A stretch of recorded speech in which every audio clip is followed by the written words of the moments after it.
karena dia mengusung tema perubahan, karena saya kira Mas Anies diuntungkan karena dia membawa perubahan kan. Kan biasanya pemilu itu adalah status quo versus perubahan, dan Mas Anies membawa perubahan. Nah saya kira Pak Jokowi melakukan hal yang sama dulu. Tapi apa yang terjadi setelah Pak Jokowi memimpin 9 tahun, saya kira sebagian besar pidatonya, nawacita, itu nyaris terlupakan. Janji bahwa tidak akan bagi-bagi jabatan, itu dijanjikan tuh. Nggak ada bagi-bagi jabatan bagi partai dulu, tapi hanya hitung berapa bulan setelah naik, dia berubah. Dia bagi-bagi jabatan gitu. Nah kalau kita baca, tadi saya lihat Mas Anies menampilkan beda mengapa negara gagal. Itu kan bukunya Acemoglu dan James Robinson sebenarnya, yang bercerita soal pemerintahan ekstraktif itu berbahayanya di situ, karena kemudian dia berubah menjadi pemburu rente. Kalau indeks persepsi korupsi, indeks-indeks yang tadi disampaikan Mas Anies juga, itu kan sebagian besar jatuh sebenarnya. Kalau kita belajar dari indeks persepsi korupsi kita, sebagian besar jatuh karena konflik kepentingan terlalu tinggi. Biasanya pengusaha sekaligus penguasa, kan gitu tuh. Itu kan hasil dari hadir dari seperti itu. Nah, saya mau nanya dulu Mas Anies, sejauh mana Mas Anies sebenarnya yakin bisa menjadi presiden kalau terpilih, insya Allah, lalu kemudian bisa mengekang kemauan para partai ini? Karena kan ini sebagian partai yang sebenarnya mengusung Pak Jokowi juga, yang itu pindah saja ke Mas Anies sekarang, kan sebagian kan begitu. Gimana? Jadi kekhawatiran yang sama bisa jadi muncul. Ya, apa jaminan buat publik bahwa apa yang dilakukan Pak Jokowi di 2014 itu tidak terulang di Mas Anies tak kalah akan terpilih di 2024? Apa jaminannya? Apakah bagi-bagi jabatannya tetap ada? Apakah akan membiarkan terus peng-peng gejala penguasa sekaligus pengusaha itu terjadi? Apakah membiarkan konflik kepentingan terus terjadi?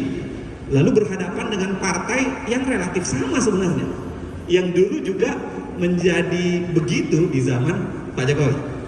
Monggo Mas. Jadi begini. Pertama, ketika mencoba memprediksi apa yang akan dikerjakan besok, maka prediktor terbaik adalah perilaku yang dikerjakan kemarin. Karena kalau bicara besok, siapa saja bisa mengarang kalimat yang paling menyenangkan kuping pendengarnya. Bisa. Dan ketika itu dikerjakan, kita akan tepuk tangan, cocok saya jawaban ini, cocok jawabannya. Tapi terlaksana apa tidak, tergantung rekam jejak. Rekam jejaklah yang membuktikan apakah bisa diikuti atau tidak. Nah, jadi saya ingin tunjukkan bahwa ketika kami bertugas di Jakarta, ada 23 janji.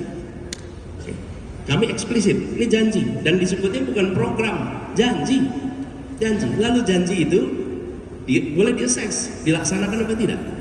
Jadi boleh dilihat, alhamdulillah 23 janji itu terlaksana di Jakarta dengan tuntas. Padahal di situ ada tantangan pandemi dan lain-lain.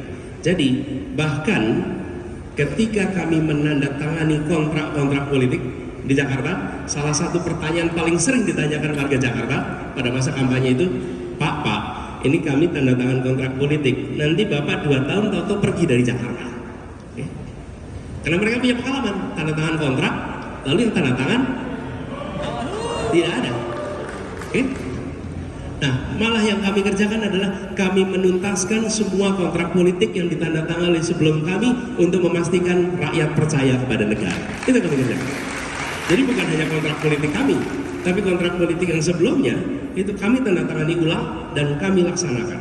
Termasuk yang paling fenomenal adalah kampung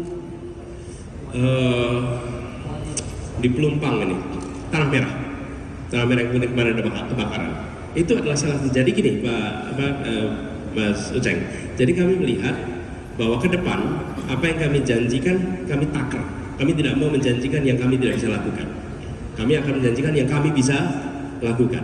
Nah, ada satu hal dalam konteks ini, Pak Uceng, bahwa salah satu masalah utama adalah kita tidak secara tegas mengkomunikasikan apa yang harus menjadi visi kita bersama, apa yang harus dikerjakan di semua partai bersama. Semua percakapan-percakapan ini yang terjadi adalah praktek negosiasi antar partai, tapi tidak ada visi bersama yang jelas. Jadi kalau ditanya visinya apa, nggak bisa jawab visinya apa.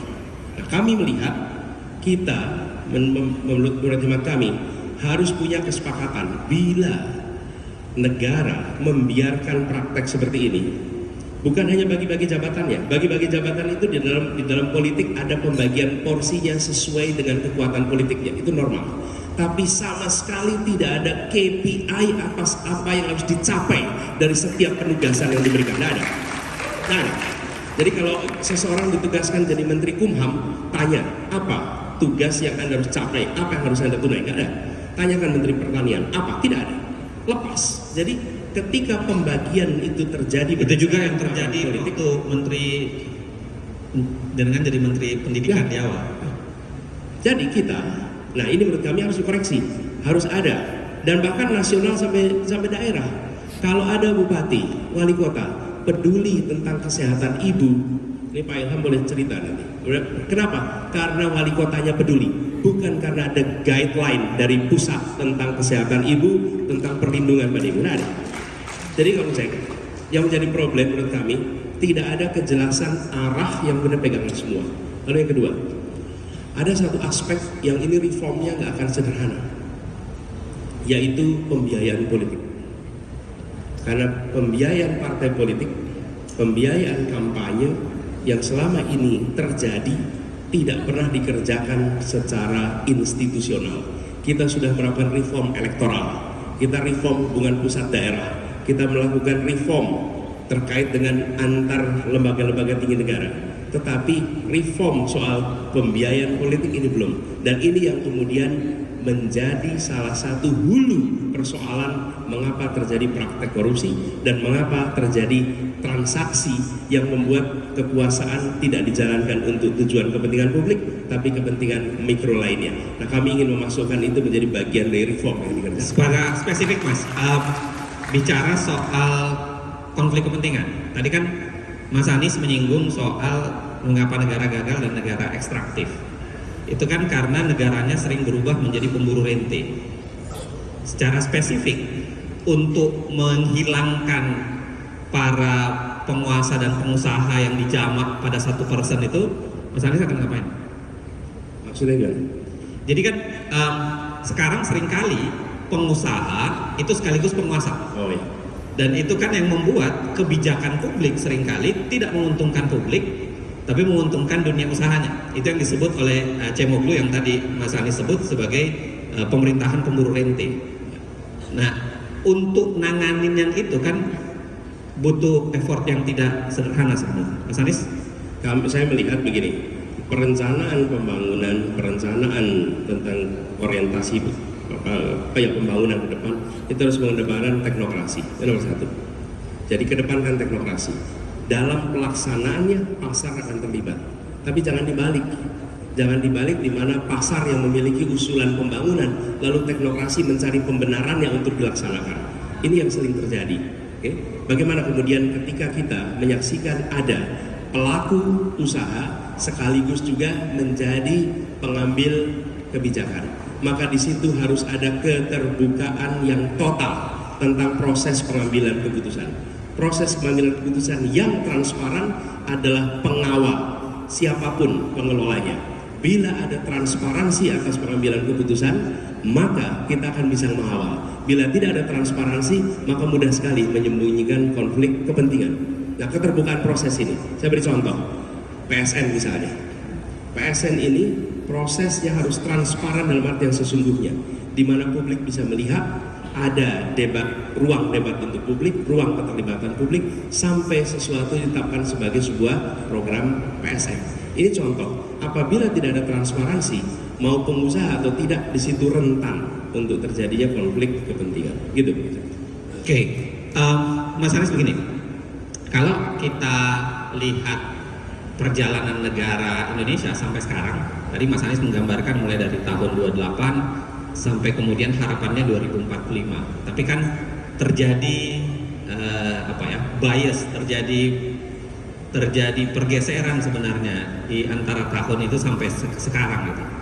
Kira-kira Mas Anies membayangkan dalam berapa tahun kemudian itu bisa dibawa ke jalur kembali untuk menuju ke 2045? Karena Mas Anies harus ingat, Mas Anies kan kalaupun menang itu hanya bisa 5 tahun. Bagaimana bisa menjaminkan mencapai 2045 kalau antara 2024 sampai 2029 lalu 2029 terputus? Apa tawaran kesinambungan yang mau dibawa sehingga Indonesia bisa 2045 termasuk soal demokrasi dan penegakan hukum? Allah yang tahu tentang masa depan. Tapi satu hal yang pasti, kalau kami terpilih maka perubahan itu akan dimulai dikerjakan. Dimulai dikerjakan. Iya. Kalau tidak, ya monggo aja, mau diterusin yang sekarang, boleh aja diterusin. Tapi kalau mau perubahan, insya Allah kita mulai perubahannya. Ya. Mudah-mudahan kalau kakak Uceng ikut terlibat lebih cepat lagi prosesnya.